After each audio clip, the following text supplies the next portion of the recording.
Hi, and welcome to Getting Biblical, the show where I drink too much and talk about my favorite Bible stories.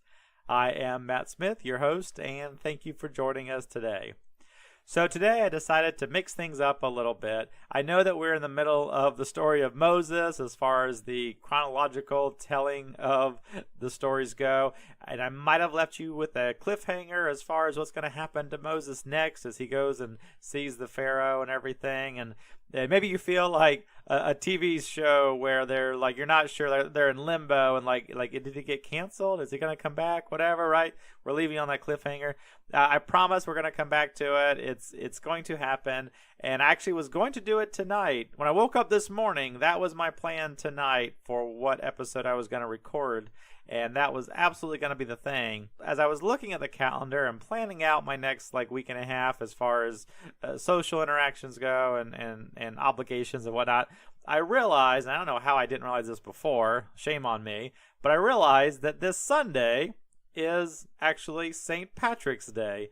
And it's one of the few times that it falls on a Sunday, because it rotates or whatever all around. So it's not going to happen again for another, 5 years or something, counting for leap days or leap years, whatever. But St. Patrick's Day is this Sunday. So I felt remiss if I wasn't talking about St. Patrick's Day somewhat. So that's what today is going to be about. That's what we're going to do. It's not a Bible story per se, but I felt like it fell under the purview of the show since, St. Patrick himself was, of course, a saint, a bishop, and eventually a Christian missionary to Ireland. So there's a Bible connection there, right? And of course, because, St. Patrick's Day, the holiday, especially here in America, has become synonymous with getting shit-faced drunk. Both of those things together just, pretty much make it apropos for this show here, Getting Biblical. That's what we're going to talk about today. We're going to talk about old St. Patrick and the legends. But before we start talking about the man himself, let's talk about what I'm drinking today.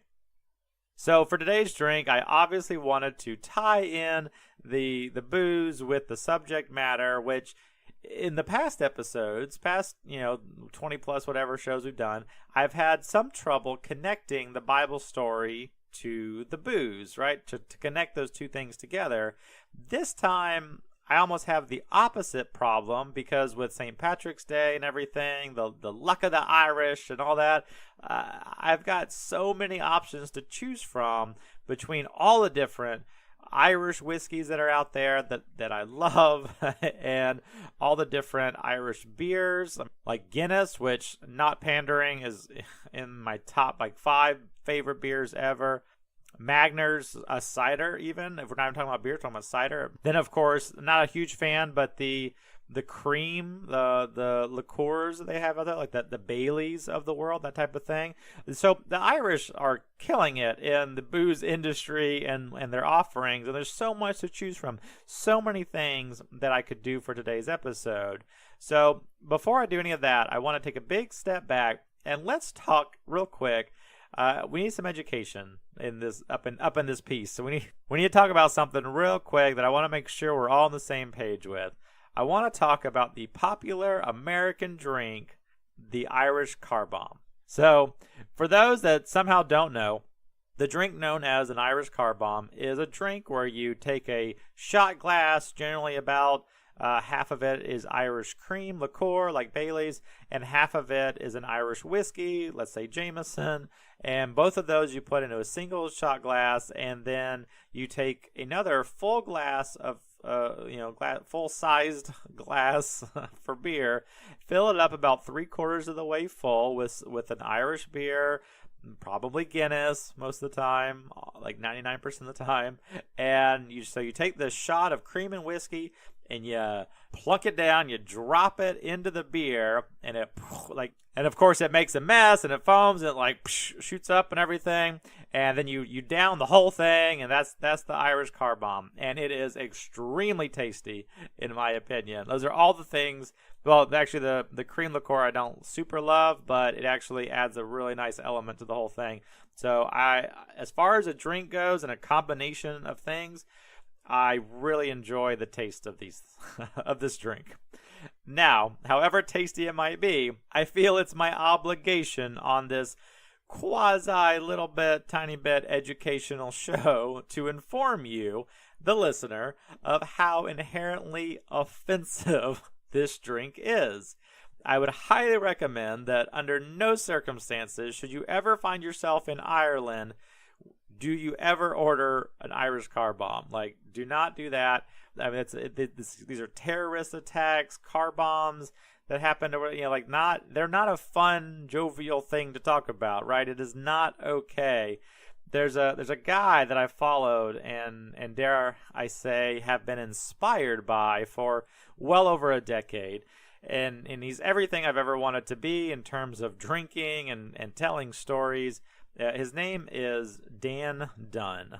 And if you're not familiar, when I first started following him, he was a writer, a journalist, if you will, for Playboy magazine, where he was referred to as the imbiber. And he would, of course, write articles about drinking and about traveling and stories and all this stuff. And he's also published a few books, which I have read. His first, titled Nobody Likes a Quitter and Other Reasons to Avoid Rehab. And then his second book, Living Loaded. And afterwards, he moved on and did some work with the guys from Always Sunny in Philadelphia. And then he had another book about wine and all this kind of stuff. So he's a prolific writer, and he's done a bunch of stuff. Anyway, so in his book, Living Loaded, the second one, that's what originally opened my eyes to how offensive the Irish car bomb is. And in the book, he talks about a story about being in Ireland and being there with some guy that doesn't know any better, and them almost getting, their shit pushed in, or like getting their asses beat because it's not an okay thing to bring up, right? It's highly offensive. But he likens it to, and I don't remember exactly what he used. It's the same.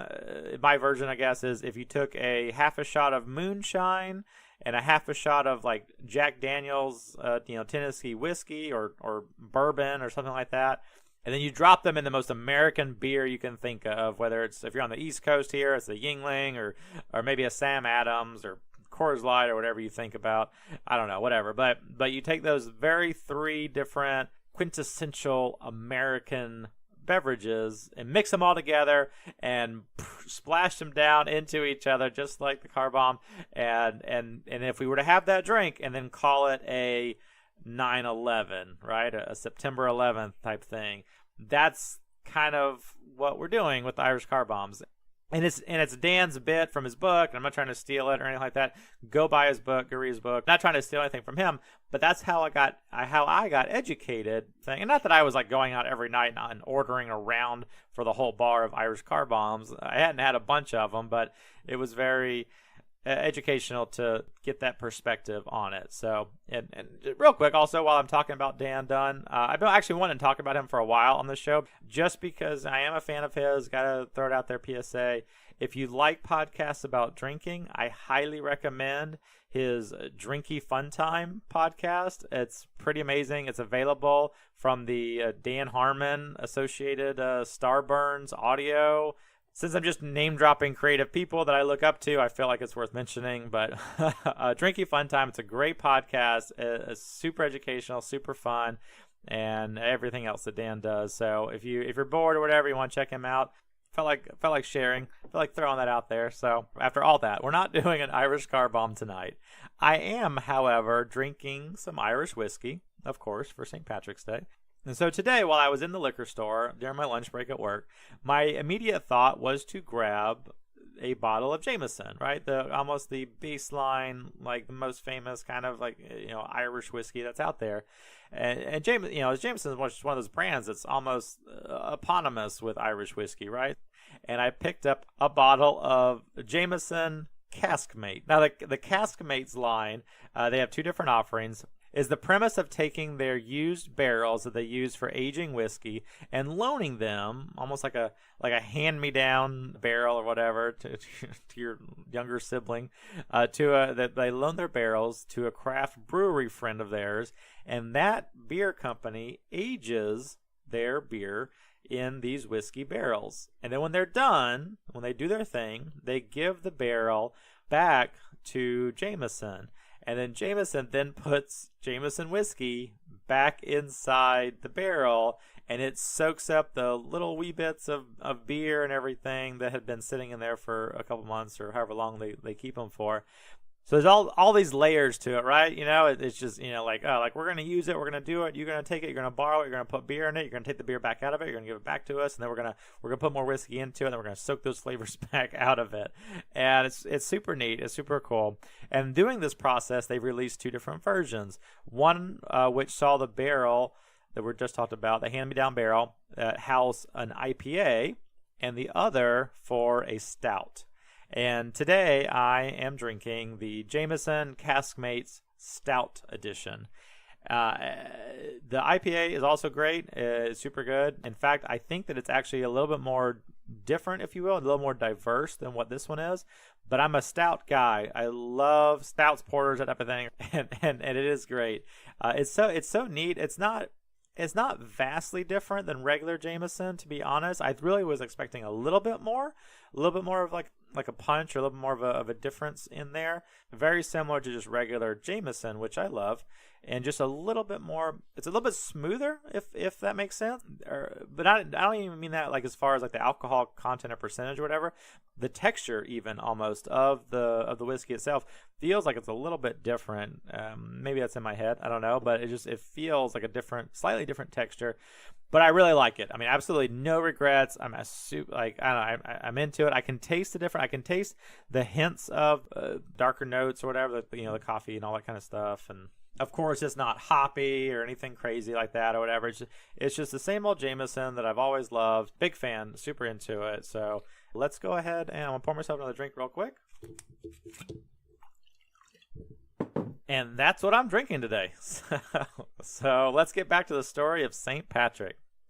So it's interesting to me that St. Patrick is the namesake for this holiday that has kind of devolved into a celebration of just everything Irish. Like, right? The luck of the Irish, right? 4-leaf clovers, all this kind of stuff. Green, wearing green everywhere, doing everything. And it just is, that's what it's become, especially here in the States. And particularly it's interesting to me because St. Patrick was not even Irish. Like he wasn't even that. He was actually probably British. There's a couple reports that I was reading that thought he might have been Scottish originally, but most of the stuff said it was British, so we'll go with that. And also his name wasn't Patrick. Patrick is actually derived from a Latin phrase that basically means father figure, which would make sense as he was a missionary to Ireland and basically single-handedly started the Christian movement there, which has lasted till today. And so a big thing. He was clearly a father figure to a lot of people, so he adopted this name Patrick.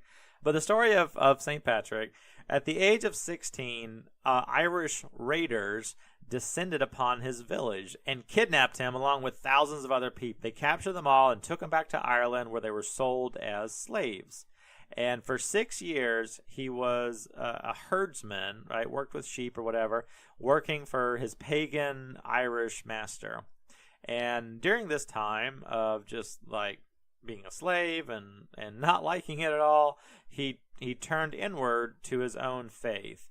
And I think he says in his autobiography, which he had, which is amazing, how like the fact that he has an autobiography, he has two things that he wrote and they've survived over time. Absolutely fascinating.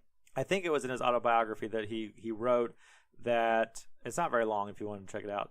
I believe it was in there that he wrote that every day he would say 100 prayers, and every night just as many. And legend has it that one night he had a dream that a boat was there ready to take him back home. And he followed the directions that he saw in the dream, which led him to the boat, which led him back home and on his journey back to freedom. And that journey wasn't 100% smooth sailing, but we'll skip that part. And he gets back to Britain, and he dedicates his life to God, and I guess becomes a cleric and a bishop. So, just to set the stage, at this time of history, the Irish were mostly pagan and polytheistic, meaning that they believed in many different gods, whereas Christianity, Jewish, and Islam faiths are all monotheistic, right? They believe in one true God. So, pagans are polytheistic, a bunch of different gods out there that you have to worship and do stuff for. And I'm not sure if it was some sort of weird, like, Stockholm syndrome or what, but St. Patrick, as his life and ministry continues, starts feeling this massive calling to return to Ireland, the home of his captors.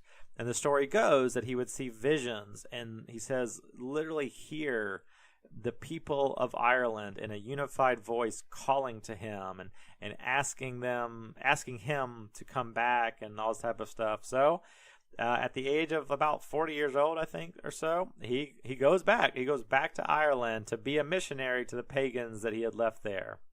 Now, for the story about driving out the snakes, that's a fun story. So the most popular legend goes that he was in Ireland and was on top of a hill and was trying to connect with God and was doing a 40-day long fast, right? Fasting and praying. I don't know if it was a full-on no food, no drink or just a no food fast or whatever, but during this 40 days of no eating, allegedly snakes kept bothering him. I don't know if they just kept up trying to bite him, if they could see that he wasn't eating and thought he was dying and thought he was an easy meal, but supposedly snakes kept bothering him. And after a few weeks of not eating anything or whatever, he was probably particularly irritable. So he decided to banish all the snakes from Ireland. And one story that I read states that he crafted a large drum made of snakeskin, and he started beating it loudly as he could, boom, boom, boom. And the nearby Irish people heard the loud drum banging, but fortunately they had the ability to cover their ears from the noise with their hands, right? You take your hands, you cover up your ears, and the noise isn't so bad. But snakes don't have hands, so they couldn't cover their ears, and all they could do was run away from the sound. The sound was that bad. or I guess not run away, slither away, I suppose, if we're worrying about semantics. The slithering away, and to which he chased after them with his drum, bong, bong, bong, like bang, and they just kept running away from the sound of the drum, which led all the snakes into the sea, where I guess they drowned or something or whatever, and which is allegedly why Ireland has no snakes to this very day. Thank you, St. Patrick, for all your hard work and ridding the snakes off of Ireland. It's a fun story. It's a cute story. Based on science, we kind of know that, logistically speaking, snakes weren't ever indigenous to Ireland, and there's not any evidence that there ever were snakes there to begin with, because it's an island, right? Also, Hawaii, Iceland, New Zealand, Greenland, Antarctica don't really have snakes either, right? It's not a thing that they have to worry about. So, and none of those places can thank their lack of snakes to St. Patrick. So he might be getting a little more credit than what he is due. Sorry to break it to you. However, I think the story is interesting. If we try to put a lens of truth to it, it is possible that the snakes from the story were either accidentally or purposefully mistranslated over the years. And what I mean by that is that the snakes represent paganism or possibly idols or something like that. As we all know, snakes in Christianity, ever since the Garden of Eden, are often symbolic of, like, quote unquote, evil things. So it could be a very general statement. He drove the evilness out of Ireland, right? There's also some evidence that the most popular and widespread Druids of Ireland, the Druid clans or whatever, at that time used a symbol or their flag or whatever, the thing that represented them as a culture, as a population, these Druids, they used a snake for their symbol. So he may have literally driven the Druid, quote-unquote, snake people out of Ireland, or figuratively drove the Druid religion out, right? So all these possible things to make sense of this story. And I don't know which one's actually true or whatever, but it's a cute story all the same, and I'll take it for what it is. So that's addressing the story of the snakes. But there's a lot of other stories about St. Patrick as well. And I'm not going to tell you what to believe as far as what you think is true and what's just lore and all that kind of stuff. But imagine this setting. It's sometime in the early 400s. So it's just a few hundred years since Jesus and his disciples were performing miracles and casting out demons and doing all kinds of things. Coming back from the dead, everything that Jesus did, right? We're just a few hundred years after that. It's not a long time. It's very close as far as things go, right? So it's interesting to me. And now here comes St. Patrick in Ireland trying to Christianize these pagan people. So as you can imagine, the current status quo of the time, the prevailing beliefs of the culture, didn't all super love this guy coming and telling them stuff about, some dude named Jesus, right? So he gets into some fights often, and not like literal like brawls, but like butting heads and getting into issues or whatever with the local governments and the local culture people, whoever's the leaders of these groups. And these are some of the neat stories. And there's quite a few of these stories. There's a bunch of them out there, all over the place, and you can research them or whatever. But I'm gonna try to give you a quick main arc as to what I found and what I saw. So, in the story, the version that I call, St. Patrick versus the Druids. And so there's a story of a Druid festival that was about to happen, and the law of the land was that you weren't allowed to light a fire anywhere until the official Druid fire lighting ceremony had begun, or something like that. What was that Nicolas Cage movie? Wicker Man. So, no, not the bees. wait. If you haven't seen that movie, do or don't, whatever. I'm not going to tell you what to do. It's not a great movie, but it is the most Nick Cagey movie that ever Nick Caged ever. It is the quintessential Nick Cage movie, Wicker Man. Anyways, the climax of the movie, the big part, spoilers, I guess, for this Nicolas Cage movie, is that they had this big, I don't even know, how high would you say? 30, 50 feet? I don't know, a very tall, skyscraper type man-made guy out of wicker, out of old twigs and things and whatever was there. And at the end of the movie, the whole big thing is they end up burning it up for a demon or for a god or something like that or whatever. But I just imagine that as what the Druids were doing, right? It was Nicolas Cage there with the Druids, and they're at the burn up Wicker Man to do their festival. And wouldn't you believe it, they look up and some other asshole on another hill nearby also lit up a fire. Not as big, but he lights up another fire, totally stealing the proverbial thunder from their Wicker Man that they were about to light up. And they're all the Druids, rightfully so, I guess. What the fuck? Who's doing this? So they go check it out, and of course, it's St. Patrick just hanging out with his followers or whatever and talking about Easter or some shit. And the Druids come in what are you doing, man? What? Don't you know it's Wicker Man festival season? And if we don't light the Wicker Man first, then legend says that your fire will consume all of Ireland and it will never go out and burn everything up. And, stop being a douchebag. Put out your fire right now, please. And St. Patrick's nah, dog. But have you heard about Jesus? Jesus is the real Wicker Man. I don't know why I just said that. Whatever that means. But have you heard about Jesus? Let me tell you. And they weren't having it. They were not about it. So this guy, Droku, he's the head of the Druids or whatever, and just happens to sound a lot like Jason Momoa's character in Game of Thrones, right? The Dothraki, whatever. So Droku, the head druid, he starts making fun of Patrick and his Christian beliefs, and Patrick's not having it. And Patrick prays loudly to God right there in front of everyone that Droku should be punished for his insolence, right? Like, how dare this guy speak against God?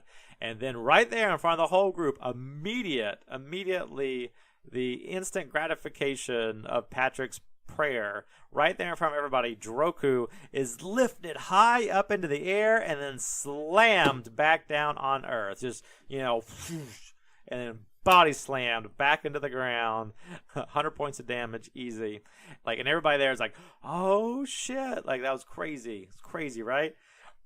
But then after seeing it, the rest of the Druids were going to bum rush Patrick and his followers and everything. So Patrick quickly prays for defense against these attackers and for his people and everything. And upon praying for it, a big, thick, heavy, dark, foggy, whatever cloud and a tornado descend on that spot. And all the people had to scatter, and it created a barrier, like a darkness, a cloak covering for Patrick and his people and everybody, and they were all saved because of this dark cloud covering. Then some time went on and whatever, and because of all this, the king of the region, not Droku or whatever, Droku was just a druid guy, but the king of Ireland or whatever, I guess, invited Patrick to come talk to, he's like, hey, why don't you come tell me more about this Jesus stuff thing, whatever, come give me the 411. But it was a trick, and assassins were lined up on the road, and they were waiting for Patrick and his group of Christians to walk through, and they were going to murder all of them. Everyone's getting murked. The king was sneaky.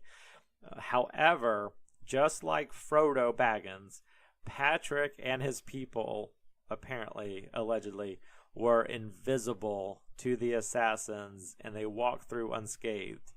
And then on Easter Sunday or whatever, there was a pagan festival happening, and then Patrick and his followers and everybody went into the festival and apparently just started, because at this time, I guess now they're like, we're tired of your shit, we're on the offensive, no more trying to assassinate us and us getting lucky with invisibility. We're going to ramp up our God-given superpowers. And they go into this festival, and they just start walking through locked doors, right? They just start, I guess, I don't know if they were Martian Manhunter or Kitty Pryde, whatever, just walking through, ghosting through walls, or if they were just teleporting into rooms or whatever. I guess they were just walking through walls. Anyway, they didn't give a fuck about walls. And so they're walking through these locked doors, through these walls, whatever, and they just start preaching to people, which... Okay, side note, people make jokes about Jehovah's Witnesses being annoying and them, Saturday morning, knocking on doors and stuff. Imagine if they could teleport inside your home. It's 10 a.m., Saturday morning, you're in your underwear, binge watching Orange is the New Black, and all of a sudden, someone is there handing you a Watchtower magazine. Just, let's be grateful for what we got. It's much easier to not answer the door than have people just teleporting into your living room while you're watching TV. So that's what these people were dealing with Patrick and his group. So I can imagine why they didn't love them, because it's annoying. But so they're walking through, they're teleporting into these camps, and the pagan king he has enough of it. He's like, this is the last time you've seen me in my underwear watching Netflix. The pagan king invites him to sit and have a drink with him. But the druid leader, another guy, not the other guy that I was talking about, but a new guy, Lucat Male. I think it's Lucat Male. I don't know. It's Lucat-Mael. I'm going to call him Lucat. Lucat. That sounds cool. It sounds like a Klingon. A Lucat. Okay, so this druid leader, Lucat, had secretly poisoned the drink for St. Patrick. So Patrick, this is amazing. So he makes a cross with his finger over the top of the drink, does an incantation with the symbol of the cross. One swipe down, let one swipe over, right, you're on Tinder, like show me your pictures, and nope, hard pass. And so he makes this cross with his finger over the top of the drink, and the drink freezes solid, except for the poison which remained in liquid form on top of the drink, and he was able to just pour the poison out of his drink onto the floor. And then when he pulled his cup back, he redid the cross incantation thing on top of the glass, and his liquid in the glass, his beverage, unfroze, and then he could drink it. And he drank it with a smug look on his face, I'm sure. Like, you got to try a lot harder than that. Luchat, like, whatever, I don't know, whatever his name was. And like, real quick, I wish that they would teach that in Sunday school. Like, that could come in very handy at the beach, right? Just being at the beach and, like, who wants a slushie? And, like, you just start putting, like, crosses on, you know, your Capri Suns or whatever. Just start freezing them all, like, or booze, whatever. Like, yeah, who wants a margarita? You know, just throw crosses and everything. It's probably why they don't teach it Sunday school. Like, I would abuse it. So, okay. So then sometime later, the same Druid leader, you know, Luchat, embarrassed by the whole frozen drink margarita fiasco thing, he wants to have a magic power off with St. Patrick. And he invites him up to a hill in front of everyone, and he does some magic or whatever, and he makes the hill get covered in snow. And then Patrick, like, slow claps or whatever, and is like, that's cool, now make it disappear. And Luchat is like, no, that's not how any of this works. I can't make it disappear until tomorrow. Everybody knows that. That's like the first rule of magic things. And St. Patrick is like, ha, you suck. Your magic is only useful for evil, but not for good. You can bring snow, but you can't get rid of it. And this is not the deal with me. And he stretches out his arms and makes another, like, with his hands out, whatever, makes another cross in the air, like very Doctor Strange, right? Makes a cross in the air, and all the snow disappears, and everyone is astonished. And then the next day, or later on, whatever, Luchat is like, okay, who cares about snow? No one cares about snow. Like, snow's lame. How about this? And the Druid guy summons total darkness all around everyone. And again, in the darkness, Patrick is like, that's pretty cool, man, but how about you make the darkness go away? To which, of course, he can't. You know, Luchat, he's like, come on, man, like, oh, stop. What are you doing? you know how it goes. And Patrick says a prayer real quick. God hears the prayer, and whoosh, the darkness goes away. And then it's sunny out again. And everyone there, like, starts to, like, cheer a little bit, and they start to believe in Christianity. And then, just to settle the debate, St. Patrick offers a third and final challenge to Luchat. And here's where it gets really Wicker Man, I think. But St. Patrick gives his cloak to Luchat, and they build a hut of freshly cut wood. And then Patrick's apprentice was given Luchat's coat. And then they take old dried out wood, like the stuff that's really good at burning up. Make another hut for that for Patrick's apprentice. So 2 guys, 2 different huts, and they swapped cloak. The idea was that they'd burn both huts to the ground and basically see who lives and see how it plays out. And whoever was aligned to the religion or the god that was stronger, that person would live. And everybody agreed, because it was a crazy time to be alive back then. And they're like, this sounds like a perfect way to end a theological feud that we have going on. So they set it all up, and they switch the coats, and they get in their huts and everything, and they light things on fire. And the Druid's hut, the new green still shrubbery, the green trees that they just cut, which if you've ever lit in a bonfire with freshly cut trees, they do not burn. The Druid's hut bursts into flames, and the hut is engulfed in fire, and the Druid is burned alive, and he is dead. However, throughout that whole mess, St. Patrick's cloak, which the Druid was wearing, was found underneath the ashes, unharmed, unsinged, and overall just undamaged, right? Maybe it smelt a little bit, we're not sure, but it was not burned. The apprentice's hut apparently did not burn up. The apprentice was not harmed in any way, but somehow Lucat, the Druid's cloak that the apprentice was wearing, had turned to ash around his neck or whatever, around his shoulders. Crazy.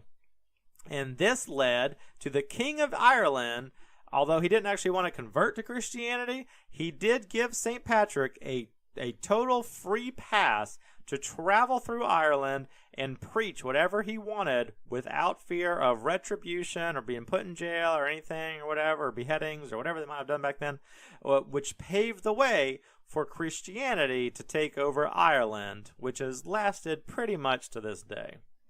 And there's other records, some crazy stuff.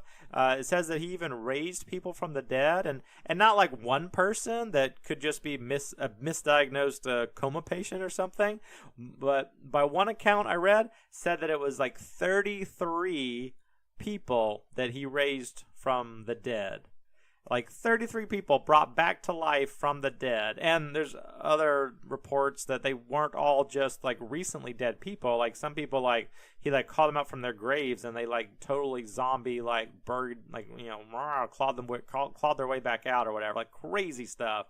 You know, St. Patrick, man, like crazy dude, getting rid of snakes, having magic battles with druids, making zombies all over the place. Like no wonder he has his own holiday. Am I right? So. And there's so many more stories out there of him. I encourage you to read them. Look into them if you have any interest. They're pretty neat. I know this might be kind of on the fringe of what this show is supposed to be about, but I thought it was way too interesting not to share. And it's my show. I get to talk about what I want. So anyway, as always, thank you for listening. If you would, please find us on Facebook. We're available. You can either search or just go on facebook.com/gettingbiblical. And like us on that page, please. We want to do more stuff on that page, and we want a community on there. We'd really appreciate it. And outside of that, though, hope you enjoyed today's show. Hope you have a fantastic week. Happy St. Patrick's Day. Cheers.